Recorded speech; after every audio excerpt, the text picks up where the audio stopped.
Hello दोस्तों, Nitish allrounder के channel पे आप लोग का स्वागत है। मैं क्लास 11th का फिजिक्स का लेक्चर नंबर 2 लेकर के आया हूं, जो कि आजकल हम लोग कर रहे हैं भौतिक जगत। ठीक है, चलिए। तो हमारा अगला हेडिंग है प्रकृति में मूल बल, फंडामेंटल फोर्स इन नेचर।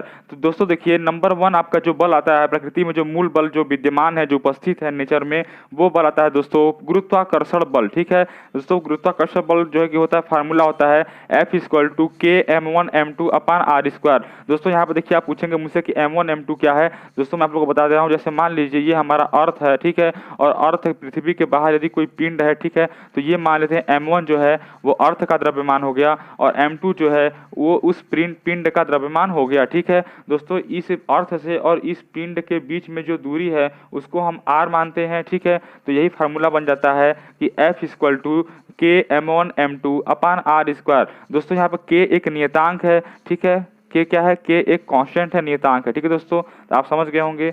चलिए, और दोस्तों देखिए यहाँ पे ये जो जी है उसको कहते हैं सार्वत्रिक गुरुत्वाकर्षण नियतांक। दोस्तों यहाँ पे जो के देखिए, जहाँ पे जो के नियतांक आता है यानी कांस्टेंट पद जो आता है उसी को दोस्तों कहते हैं कैपिटल जी। और दोस्तों कैपिटल जी होता है सार्वत्रिक गुरुत्वाकर्षण नियतांक। ठीक है दोस्तों, इसका मान कांस्टेंट होता है। ठीक है, और देखिए दोस्तों, इस गुरुत्वाकर्षण बल का मात्रक जो होता है वो न्यूटन में होता है। ठीक है, चलिए तो हम दोस्तों आगे देखते हैं। आइए चलिए, देखिए दोस्तों, अब हम देखेंगे अगला बल जो प्रकृति में विद्यमान है वो है दोस्तों विद्युत चुंबकीय बल। ठीक है दोस्तों, तो देखिए दोस्तों विद्युत चुंबकीय बल, अब देखिए दोस्तों हम जानेंगे। देखिए दोस्तों, विद्युत चुंबकीय बल क्या होता है। जैसे मान लीजिए किसी भी आप तार में यदि आप इलेक्ट्रिक करंट प्रवाहित कराते हैं तो उस तार के चारों तरफ एक फ्लक्स उत्पन्न हो जाता है, जिसको चुंबकीय बल रेखाएं कहते हैं। आपने पिछली कक्षाओं में पढ़े होंगे। ठीक है दोस्तों, चलिए, तो उसी को कहते हैं चुंबकीय बल। उन आसपास जो फ्लक्स उत्पन्न हो जाते हैं, चुंबकीय बल रेखाएं जो उत्पन्न हो जाती हैं, उनमें चुंबकत्व का गुण होता है। ठीक है, तो उसी को कहते हैं विद्युत चुंबकीय बल। ठीक है, चलिए आगे हम देखते हैं। देखिए दोस्तों, कुछ इंपॉर्टेंट पॉइंट जान लीजिए। जो इलेक्ट्रॉन होता है, इलेक्ट्रॉन पे निगेटिव चार्ज होता है। ठीक है, इलेक्ट्रॉन पे माइनस आवेश होता है, ऋण आवेश होता है। ठीक है दोस्तों, अगर हम बात करें प्रोटॉन की, तो प्रोटॉन पे देखिए दोस्तों प्लस चार्ज होता है, यानी कि धन आयन होता है, उस पे धन आवेशित होता है प्रोटॉन पे। ठीक है दोस्तों, अगर दोस्तों हम बात करें न्यूट्रॉन की, दोस्तों देखिए न्यूट्रॉन उदासीन होता है, न्यूट्रॉन पे कोई भी आवेश नहीं होता है। ठीक है दोस्तों, जैसे उदास है, बेचारे को कोई कुछ मिला ही नहीं है, ना प्लस मिला ना माइनस मिला, उदास है ना, तो कह सकते हैं कि न्यूट्रॉन क्या है, उदासीन है। ठीक है, चलिए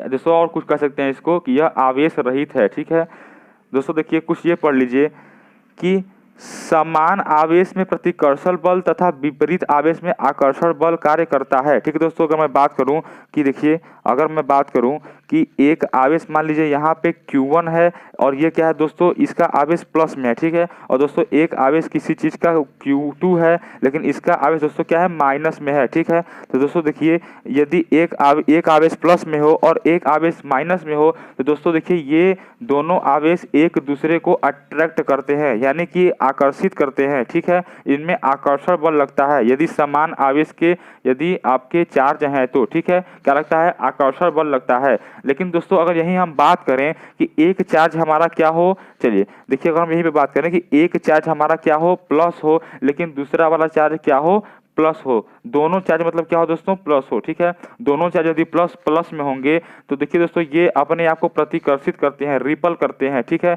मतलब ये एक दूसरे को दूर भगाने की कोशिश करते हैं। ये इसकी तरफ F बल लगाएगा कि तुम दूर भागो, और ये वाला आवेश भी इसकी तरफ बल लगाएगा कि तुम दूर भागो। ठीक है, यानी ये बल लगाएगा इसकी तरफ और ये वाला बल लगाएगा इसकी तरफ कि तुम दूर भागो। ठीक है, मतलब कि ये अपने आप को दूर भगाने का कार्य करते हैं, जिसको कह सकते हैं प्रतिकर्षित करते हैं, रिपल करते हैं। ठीक है दोस्तों, आगे हम देखते हैं फैराडे के विद्युत नियम। तो दोस्तों फैराडे ने क्या विद्युत नियम दिया था उसको हम जान लेते हैं।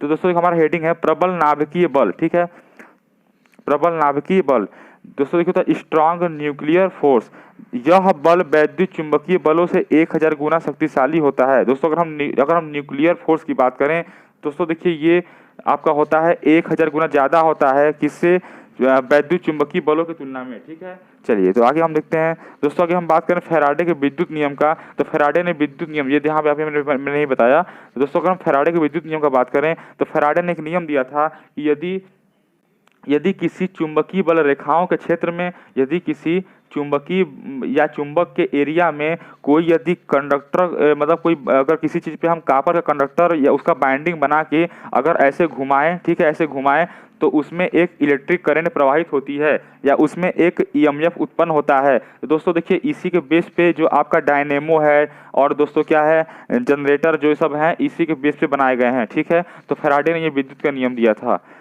चलिए सीधे सीधे सुन लीजिए दोस्तों कि किसी चुंबकीय क्षेत्र में यदि कॉपर कंडक्टर को यदि रोटेट कराएं घुमाएं तो उसमें एक करंट प्रवाहित होता है, बस इतना आप समझ लीजिए। चलिए तो दोस्तों अब हम नीचे चलते हैं। देखिए दोस्तों यहाँ पे क्या है थोड़ा सा देख लीजिए आप लोग। देखिए यहाँ पे दोस्तों हम अगर मैं बात करूँ तो इसको हम कहते हैं नाभिक, ठीक है दोस्तों। किसी भी परमाणु का ये क्या कहलाता है दोस्तों, नाभिक कहलाता है। तो दोस्तों नाभिक में दो चीज होते हैं, एक होता है न्यूट्रॉन और एक होता है प्रोटॉन। देखिए दोस्तों यहाँ पे लिखा भी गया है, एक होता है न्यूट्रॉन एक होता है प्रोटॉन, ठीक है दोस्तों। तो प्रोटॉन देखिए होता है दोस्तों धनावेशित होता है, ठीक है, और न्यूट्रॉन क्या होता है, उदासीन होता है, ठीक है। अगर और देखिए दोस्तों इस नाभिक के चारों तरफ यदि जो चक्कर लगाता है, चारों तरफ जो लगाता है वो दोस्तों इलेक्ट्रॉन होता है, ठीक है। इलेक्ट्रॉन जो है कि नाभिक के चारों तरफ चक्कर लगाता है। तो दोस्तों एक बात मुझे बताइए कि न्यूट्रॉन देखिए दोस्तों ये इलेक्ट्रॉन जो है कि वो चारों तरफ चक्कर क्यों लगाता है, क्योंकि दोस्तों देखिए प्रोटॉन जो है कि क्या है धन आवेशित है और दोस्तों इलेक्ट्रॉन क्या है ऋण आवेशित है। तो दोस्तों इन दोनों में आकर्षण बल लगा रहता है। मैं बताया था कि यदि एक आवेश या एक चार्ज आपका प्लस का हो और एक का चार्ज यदि माइनस हो तो वो दोनों अपने आप में आकर्षित बल लगाते हैं, ठीक है, आकर्षण बल लगाते हैं। दोस्तों देखिए यदि किसी भी परमाणु में उसका यदि द्रव्यमान क्षति होता है यानी द्रव्यमान उसका लाश होता है तो वही कहलाता है दोस्तों नाभिकीय बंधन ऊर्जा, ठीक है। नाभिकीय बंधन ऊर्जा यानी कि अगर ये अपने आप में इस नाभिक द्वारा अगर ये इलेक्ट्रॉन बंधा हुआ है, कहीं दूर नहीं भागता, इसी में कक्षा में चक्कर लगा रहा है, यानी ये इलेक्ट्रॉन इस नाभिक में बंधा हुआ है दोस्तों, यही कहलाता है नाभिकीय बंधन ऊर्जा, ठीक है। चलिए दोस्तों आगे हम देखते हैं न्यूट्रॉन तथा प्रोटॉन। देखिए दोस्तों न्यूट्रॉन तथा प्रोटॉन या इलेक्ट्रॉन जो भी हैं वो दोस्तों क्या है क्वार्क से मिलकर बने हुए हैं और क्वार्क क्या होता है एक मूल कण होता है। दोस्तों अगर हम आगे बात करें, चलिए दोस्तों का देखिए हम आगे बात करें। देखिए दोस्तों यदि हम क्षीण नाभिकीय बल की बात करें तो कोई भी ऐसा जो है कि आपका हो गया रेडियो एक्टिव पदार्थ, तो उनमें से देखिए दोस्तों कण या उसको कह सकते हैं कि उसमें से अल्फा बीटा गामा जो है वो जो है कि कण बंध के नहीं रह पाते, ठीक है दोस्तों। तो इसमें देखिए जो है रेडियो एक्टिव पदार्थ में से अल्फा बीटा गामा ये तीनों बंध कर नहीं रह पाते हैं, ठीक है। चलिए दोस्तों आज के लिए इतना ही, बाय बाय। अच्छा लगे वीडियो तो सब्सक्राइब जरूर कीजिए, लाइक कीजिए, कमेंट कीजिए, शेयर कीजिए। यदि आपको इस वीडियो में कोई भी प्रॉब्लम रह जाता है मुझे कमेंट बताइए, मैं अगले वीडियो में जरूर मेंशन कर दूंगा और आप लोग को इस प्रॉब्लम का समाधान भी कर दूंगा, ठीक है दोस्तों। Thank you.